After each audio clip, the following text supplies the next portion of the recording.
What I'd like to talk to you about today is my now 7-year-old daughter. This is an identical twin. Her sister is now dead. Her sister, when she was 4 years old, Kristen, developed a highly malignant brain tumor that had spread throughout her spine and her brain. The doctors told us that we had really two options: take her home, let her die, or bring her in for massive dosages of chemo and radiation simultaneously. In either event, she was going to die. They were quite certain of that, and very quickly.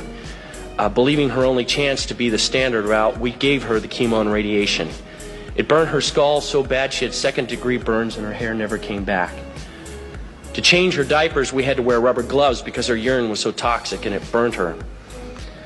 At the end of 6 months, miraculously, she survived the standard treatment, although there was a high expectation she wouldn't. She still had cancer. We were told, sorry, we've done everything we can. Now she's going to die, probably within a couple of months. My wife and I, choosing not to accept that, started reading. The first book I picked up, the third chapter, discussed Dr. Brzezinski. As you may guess, I have some expertise in fraud. In fact, I'm quite certain there are enough attorneys in the room that I could be vordeered as an expert in fraud. And I conducted my own investigation. I have no doubt the man is not a fraud. I have no doubt that he does what he does out of earnest belief that his medicine works.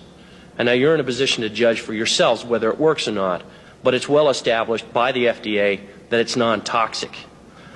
18 months later, we took my daughter off the anti-neoplastin. She had not died. She had no signs of tumor. She remained free for 18 months of cancer. Within a month, the cancer was widespread in her brain. We put her back on Brzezinski's. By the way, at the objections of our doctors, for some reason felt that it had failed her. We put her back on. Within 9 weeks, the tumor was completely gone. She died last July of neurological necrosis. Her brain fell apart from the radiation. The autopsy showed that she was completely cancer-free.